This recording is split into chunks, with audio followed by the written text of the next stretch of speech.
Welcome, film geeks, to the CineFiles, your weekly film fix. And I want to today welcome our special co-host, Eric Cohen. Welcome. Thank you for being here. Unfortunately, Steve could not be here today, but Eric filled in, and we appreciate you filling in. Today we have a very interesting topic to discuss, the X-Men saga. We're going to be reviewing all three of the X-Men films, the first two directed by Bryan Singer, and the latest one directed by Brett Ratner. Anyway, before we get to that, I want to go on to the section of viewer mail. Someone actually emailed us after our last request. Isn't that amazing? Yay. Hooray! And I want to thank you, Eric Kang. Thank you for your email. It was very nice to know that you're watching, and as you know, we appreciate. I don't know about reviewing the Zuckers, man. We're gonna put that down. I'm all for it, and I appreciate you watching, and we'll do our best to support our viewers. We'll see. Now, if you email us, which hopefully our directors, thank you. You can see there. You can email us, and we'll read them, and we'll get back to you, and hopefully we'll say hello to you. Anyway. Well, technically, we didn't read this one. Well, yes, we did. We gave him a shout. I forwarded it to you. That was the one you got. Yeah. Anyway, before we begin, Mike brought up something very interesting since we're talking about films and, comic book type films and fantasy. One thing that really irked us recently was that Will Smith was cast and got greenlighted in I Am Legend. Come on, Mike, you got something to say about this. Let's just say this before we begin our reviews. I'm pissed. Damn it. Will Smith should not be in this role. That's it. That's all. I mean, the director that did Constantine, what's his name, guys? Help me out. Lawrence. Yes. So he has potential. He has potential, and then you cast Will Smith. It's a complete studio maneuver, and it's cheap, it's tawdry, and it's wrong. And Will Smith, hopefully one of your peeps gets a hold of this, and the real fan base out there is condemning you. The only person that's not condemning this whole move is Harry Knowles, that big fat bitch on Ain't It Cool News. Well, he smells and is in a wheelchair, and who gives a damn about his opinion? I don't give a damn about it. I sure as hell don't. But I do want to say I was very disappointed because number one is Oliver Stone and Arnold Schwarzenegger were originally supposed to make this at one time. Actually, it was Ridley Scott. And Ridley Scott too. And Ridley Scott too. I'm sorry. That was Planet of the Apes with Arnold Schwarzenegger. Right. Ridley Scott was supposed to do this. Perfect choice after Blade Runner because of the I Am Legend. I think Schwarzenegger was. I don't know. I could have seen him more in it than I could have Will Smith. Yeah, that's true. The character is an older man who had problems in his life. His wife is gone, and Will Smith's a really young guy. It's just... Well, considering that the two previous roles were Vincent Price and Charlton Heston, you got to wonder what they were looking for when they chose Will Smith. And those films are The Last Man on Earth and I Am Omega Man, which is one of the greatest films of the 70s. Omega Man. I love it. Yes. Who wrote the script? Who wrote the remake? Because there's the actual script that you can actually download it.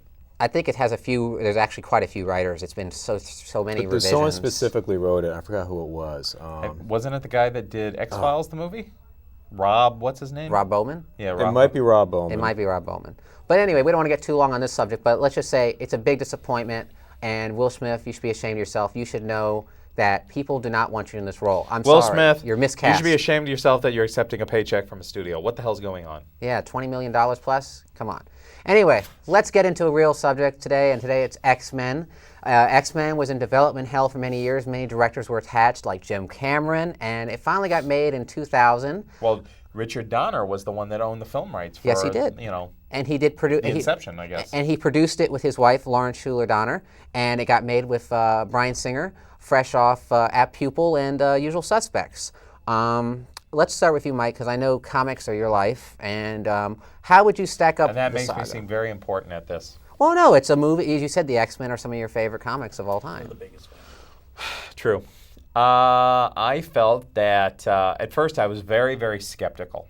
Very, very skeptical. Because I wasn't sure if Bryan Singer had the chops. Of course, like any good film geek or comic book geek, they want to see the top-of-the-line guy direct it. And you want to see somebody like James Cameron. I wanted to see Richard Donner tackle it because I knew that from his Lethal Weapons, he could film and action Superman. and everything, and Superman, that he could tackle something like the X-Men and really make it special.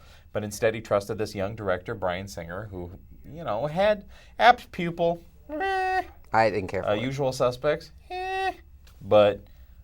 I was surprised. I mean, and this guy was, for somebody that was not into comic books, but then got into comic books fast once he got the green light for this movie. The first film was, I think, a success, and Although I kind of do wish that my boy Cyclops would have had a more prominent role throughout these films, and that's something that we'll go on and discuss later. But I think Luke Wilson would have been a better Cyclops. He was actually offered the role, but he had to take this indie piece of crap that he did with Heather Graham instead because he had committed to that. I think James Marsden was actually pretty good because he's like that type of wooden character, like the comic, because the comic book I thought he did a decent job and he looked the part. He had the square jaw, you know what I mean? It's But just, Cyclops is not wooden; he's stoic. There's a difference. Okay, calm down. Come on, Comic book guy. all right, comic book guy. Yes. Let me move on to my next subject. Go ahead, Jeff. Let's see what your impression I is. used of to this. read comic books in high school, but I hadn't read them recently. But I was skeptical when the X-Men movie came out, and I saw it, and I mean, it was a success. I didn't love it, but I found it entertaining. It was a lot better than I thought it would be, and I guess my main concern when I originally saw it was how they were going to make it a little more realistic for to see grown people running around in costumes, considering how the costumes are in the comic books. But I enjoyed the films. Well, instead of the costumes, they gave them like Ducati motorcycle uniforms. Exactly, leather outfits. I mean, I thought they should have been extras in Cruising when I first heard about them being in leather, but I actually it kind of works. What I don't like about the Had film, to work in another Cruising reference, I noticed. I can't help it, but I like I love. It's a guilty pleasure. Sorry, guys. sure. Happily married guys. Anyway, but the thing about the X-Men was is that a lot of people complain there's problem that there's a lot of plot holes, and Bryan Singer's even admitted that the film was over 2 hours and they had to cut a lot out. Some of these scenes are available on the DVD, not many, maybe 9 minutes. No, of footage. not that much. Not that much is available. They supposedly there's a lot of stuff that was cut out of the movie, and you can tell there's a lot of plots that don't go anywhere. And I still like the film. I think he does a very good job of establishing the X-Men universe. And I think that it's well cast. I think that Hugh Jackman, who is a last-minute addition to the cast, is very good. Who was supposed to be Gray Scott. Gray Scott. But he's perfect as Wolverine. I mean, it made his career, and deservedly so. Even though the fans are kind of upset because Wolverine's supposed to be short, Yes. not big and tall. That's absolutely right. He was like That 5 much foot. I know. He's correct, sir. I do remember those from my junior high school days of Marvel cards. Believe it or not, I collected cards for a while. And I actually had a hologram Wolverine. That's funny because my coworker also brought up the Marvel cards line that prepped him on knowing about the comic book movies. So I learned quite a bit. Marvel cards were just almost as influential, I think, as the comic books. They're pretty much strange. They're pretty much like Cliff Notes for comic book fans. I thought I thought he did a very good job of establishing this universe. I thought Patrick Stewart was very good, very Well, very he was warm the presence. he was the accepted the main choice. Yeah. I mean, there was the Nobody else in idea my of book. maybe possibly having Ben Kingsley, but I gotta say, Patrick Stewart was just perfect. I mean, just Patrick the Stewart. illustration looks like it was drawn. But for me, really, the heart of the film is Ian I McKellen. knew you were gonna mention that. Because they could have gone for your typical campy villain type, but he makes it. That's why I hated the third one, which I know I'm jumping ahead. Yeah, we'll get back. And to you're that. talking about the plot holes in the first one. We can get to that.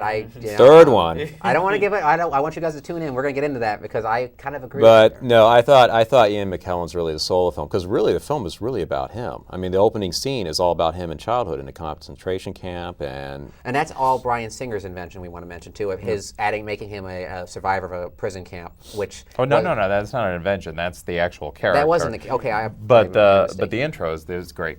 It is pretty amazing intro. I mean, I went in there expecting just a comic book movie, and there's actually some very interesting, serious subject matter put in there. I mean, you don't see that comic book movie about a Nazi, prison camp, especially not a big blockbuster movie for summer audiences. I was surprised, and the ending finale on the I believe Statue of Liberty was pretty well handled by On Bryan Liberty Singer. Island, yeah. So basically, how would you sum it up as an actual comic in relation to other comic book films like Superman or Spider-Man? I think it's a very good comic book film. I wasn't a big. I'm a sort of a quasi comic book fan. Was never a fan of the X-Men. To tell you honestly, I never got the Wolverine thing. But I thought it was a very well-made action fantasy.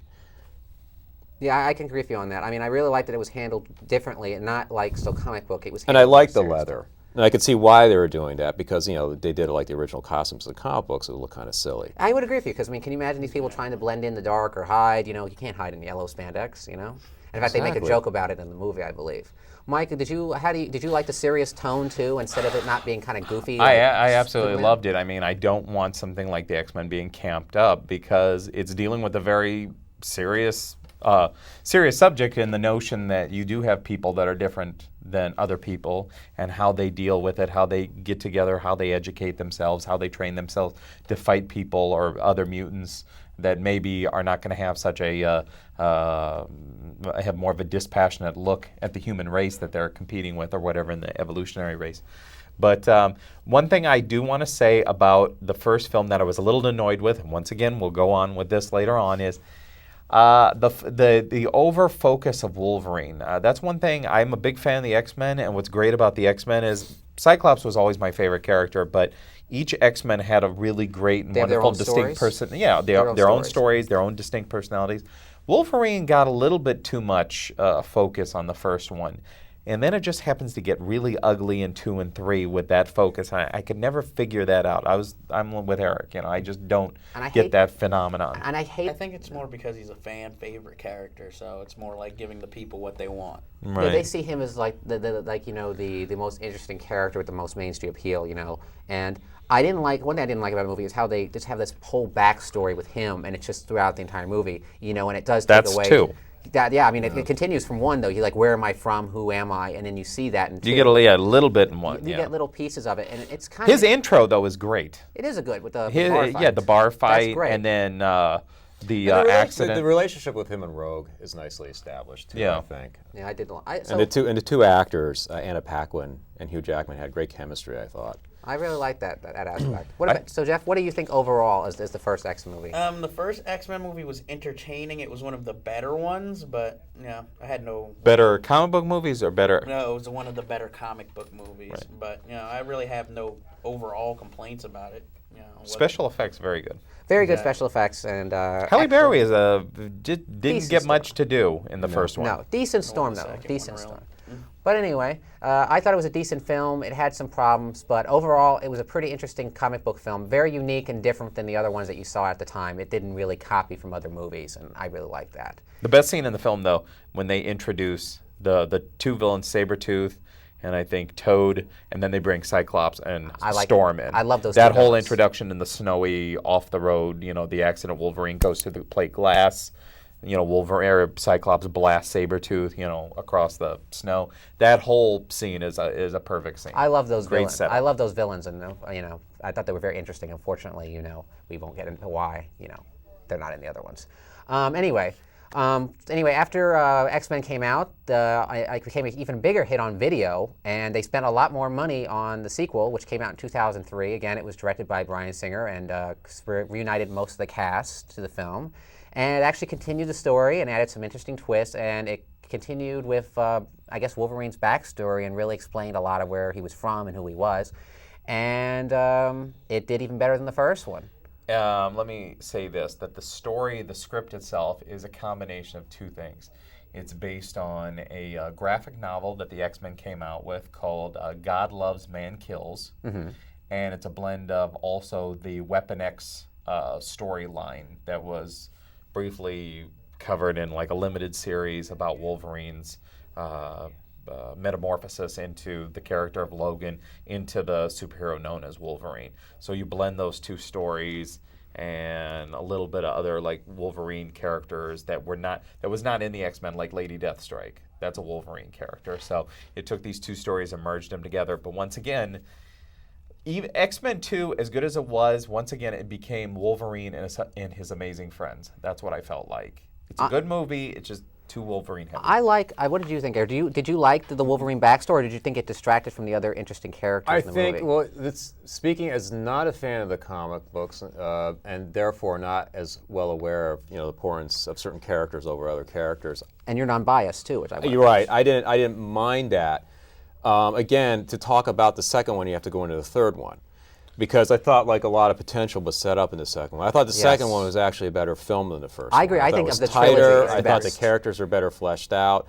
I would say that while I agree that Wolverine gets a lot of attention, I thought in the second one it felt more like an ensemble. Even Halle Berry's hair looked better. They actually had more money. That's true. Nightcrawler was very good. Nightcrawler He was terrific. was a Alan great Cumming. character, Alan Cumming, and Brian Cox. Brian Cox, I'm glad you I mentioned love him. Brian Cox. And I loved Bruce Davidson. And Bruce Davis, that was great, and it was classy that they cast him too. it was great. It was great to see Not him. used enough. And I loved how Brian Cox was just so sleazy, but yet he made this character kind of unique. I mean, he just wasn't his total sleazeball. He had an interesting backstory. And what was also good about it is that what limited knowledge I have of the comic book series is that, the whole Magneto side of things versus the whole Xavier side of things, there's this sort of fine line as to who's good and who's bad. And the whole fact that they all kind of teamed up together. I mean, my favorite scene actually in the movie isn't even an action scene. It's when Mystique and Magneto are sitting in the transport, or I forgot what it was. It wasn't the plane. Was it the plane? The Yeah, Blackbird, I the think it was. Blackbird. and they just make that like little comment to Rogue, and just says, "I love what you've done to your hair." It's just like a little funny kind of quirky moment. Oh, yeah, I thought it was more. The reason I enjoyed the second one is I thought it was better paced, it was tighter script, and the action scenes were terrific. There's this one, of course, which sets up the sequel, which, of course, like you said, completely wasted, with, Phoenix and the plane trying to save everybody on a plane and the water. I thought that was really well done. And She wasn't Phoenix yet. Nope, sorry, not Phoenix. Please forgive me. Jean Grey. Thank you, Jean Grey. Forgive me, Jean Grey. And I thought that's actually something I forgot to mention. I really like Frankie Jensen in those films. I think she's very good and is very likable, has a lot of sex appeal, and I really thought she was very authoritative in the movies. And she really does a great job at the end with the plane. I mean, what did you guys? What did you think, Jeff? Did you like these action scenes? Well, I liked X-Men 2 a lot more than I liked the original X-Men movie. I just felt everything was tighter. I especially loved the opening scene with Nightcrawler. That was terrific. I thought that was a great action sequence.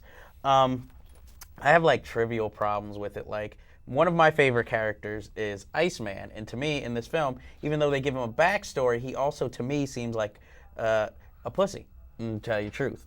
Bobby And- Drake, right? And in the comic books, when I used to read them, he was more of a jokey kind of, more of like a comedic character, but he had a serious side too. But the way the movie makes it, it seems like he's too busy trying to romance or too busy down in the dumps, afraid to use his powers. And even though they give us a reason why he might be a little afraid to use his powers, he just totally, to me, I just didn't like They his neutered character. him as well. Exactly. I felt they made him a really dumb character, and Iceman's a smart type personality. I felt he was like Keith Partridge on the Partridge Family. Like he's just not a very bright guy, and this is a guy who should be very bright, because he's gone to the gifted Well, schools. he is the wisecracker because when But he had smart quips. Well, I mean, he's the smart aleck. Yeah. But when you have the original X-Men, it was Cyclops was the leader, Beast was the brain, Warren Worthington, Angel, who appears in the third one, is supposed to be the rich Aristocrat. Yeah, the aristocrat type character. You had Jean Grey, who was the girl that everyone was vying for, and then you had Bobby Drake, Iceman, who was the smartass. Well, I also liked basically all the performances. I mean, except one. There was one performance in the movie I didn't really care for, and that was Kelly who played the woman with the Lady finger. Deathstrike. Yeah, I thought she was very weak, and that was a problem, is that you didn't have that many. It was an interesting character because what they were trying for was a female Wolverine. But I liked her character, and I thought she was perfectly cast in that. And I thought I liked that a lot, actually. I don't know. Just I didn't think that as a mutant she was interesting. But anyway, we've got to wrap this up because Once again, but I just want to bring this up. It's very petty, I know, but my favorite character, Cyclops, once again gets a short shrift. They show him up at the beginning, have Professor X, and then have Lady Deathstrike take him right out. But once again, the best scene was probably the plastic prison. I like that quite. I love that brilliant setup. I thought it's the best of the series actually, and it had some problems, but it is the best of the series. All right, we don't have much time left, so let's get to the third one. After this one came out, to X-Men 2, it was time for a sequel, and even more money put into it because it did well on video again and in the theater. But So- Mr. Singer couldn't come along for the ride. Singer was on board for quite a while, but then he left to do his dream project, the long-delayed Superman Returns, which was a huge project for years. Nicolas Cage was attached with Tim Burton, And so he left to do that project, and Well, I he's- mean, a Superman thing that went through. yeah, many MCG people, and many people. Brett But Ratner. he ironically decided- enough. Screenplay. And ironically, it was supposed to go with Brett Ratner, who in turn took the post after Matt Vaughn was originally supposed to direct of Layer Cake fame. Which would have been a wonderful real attempt. I but he rather this- had that. Yeah, you can tell when you watch a film like Layer Cake, you can tell that this is a very, very talented guy. And to see him kind of bug out and have a nervous breakdown and have to get off the show because he was overwhelmed with the scope of this It's film. a very big film for a not, like a sophomore director, But this film, unfortunately, when Bryan Singer left, he took all of his talent with him. Basically, he took his writers, he took his editor, and his composer. No. Simon Kinberg and Zach Penn, I believe, did work on. They the did second some work, one. but he took the real writer. No, they didn't. Tom, his Zach partner. Penn is left, and then they had these two other guys. Or I believe his writers did Yeah, his leave. producing partner from X-Men, Tom something or other. Well, they lost a lot of the creative team behind X-Men 3, that's for sure. And then they got You mean X-Men 2? Yes, X-Men 2. And unfortunately, the problem is that the film doesn't. It's not very good. I didn't care for it as much. Let's see now. Where can we begin with this? Bryan Singer actually is one thing I want to mention. Bryan Singer said he would have waited if they could wait to make the film, but they couldn't. Well, they rushed it. I think the history of the film is that they want to rush it out by a certain date, summer release date, and that's why. I mean, the film feels like It feels it's rushed. unfinished. It does feel rushed and There's unfinished. continuity errors. I mean, Everywhere. there's everything, and Well, characters. Well, going back to like the list first a few of these continuities. Go ahead. continuity please do. errors. Please do. Okay, Take there's the that shot. whole scene. Logic errors, continuity errors. There's that whole scene in front of Jean Grey's house where they all return. Not the first scene, the second scene. Okay, and you have Magneto's team hang out in front of the house. They've been instructed, do not let the good guys into the house, whatever you do. Well, they get in a fight, and what's the first thing Juggernaut does? He throws Wolverine into the house. Yeah. Then the house has this big, it's lifted up, and it gets slammed down into the ground. I swear to God, Wolverine was in the house when it slammed down. Somehow he runs into the house after it's slammed down. The floorboards look great. The chair isn't out of place. No attention to detail. There's that scene when they're bringing the Golden Gate Bridge across to Alcatraz, and that's a beautiful special effect, by the way. Probably the best scene in the movie. And suddenly it's night. Yeah, you're right about that. was That's a right. big problem. There's another thing I want to mention in this film that really irked me. Now, people who have not seen the film. Spoiler alert. Spoiler There's alert. going to be a Turn lot of away. spoilers here, people. When you get back to me, you I'll will hear spoil spoiler. it. Anyway, Screw there's you. a scene. Screw you. There's a scene in the movie that drives me absolutely apeshit. Okay, they make the whole movie concerns a toxin that will make mutants normal. Okay, and he wants to get Magneto, so he gets Magneto with this thing, and he makes him a normal human being. All right. Then you have Jean Grey, aka Phoenix, who is the woman he loves. Wolverine loves this woman. Instead of injecting her with this stuff that could probably turn her to human, he kills her. Why would he do that if he loves her so much? That is so stupid. You know what I'm saying? Because if he made her a normal human being, she wouldn't be this Phoenix character. Well, that's a good point. Well, Yeah, why I didn't does think about why that. does Rogue give him lose her that. powers and go back to the school for gifted youngsters? She has no more powers, so. But you see, that's the problem with the film. And another problem with the film is they set up concepts or ideas that never follow through on. Exactly. I know. I mean, again, spoiler alert, but who cares? We hate this film. In this, they set up this whole thing when Xavier talks about the morality between transferring your mind to another person's mind and all that stuff. And there's that whole scene where again Jean Grey's got the house lifted and he's lifted up. And he smiles at Wolverine before he gets totally obliterated. And you think, okay, he's probably transferred his mind to Wolverine or to Jean Grey. Yeah, but how? But they how dropped did, that. yeah. But you find out, and you're After not the going to know credits. this until After you the stay credits. until the end of the credits. And you don't do that in a film No, because a lot of people leave during the credits.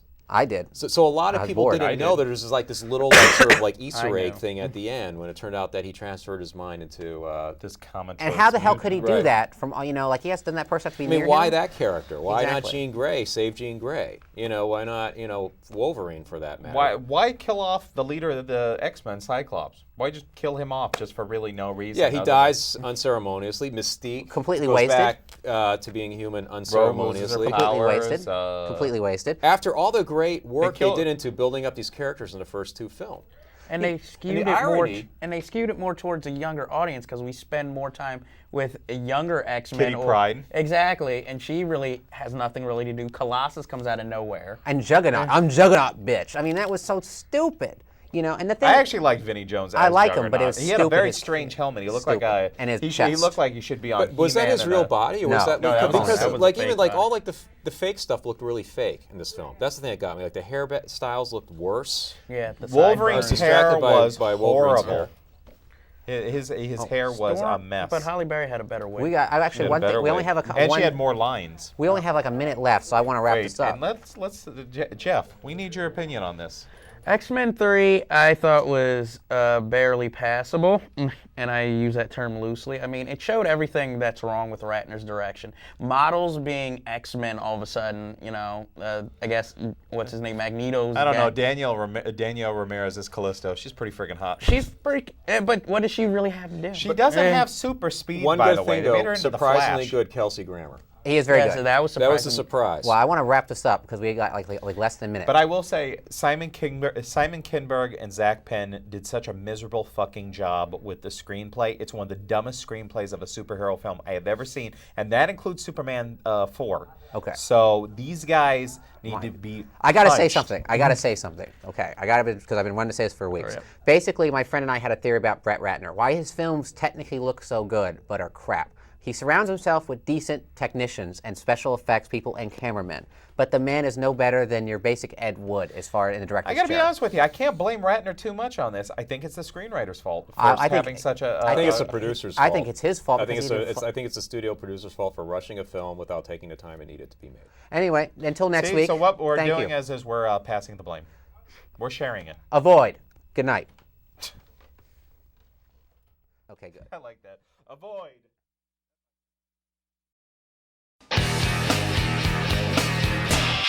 Subculture.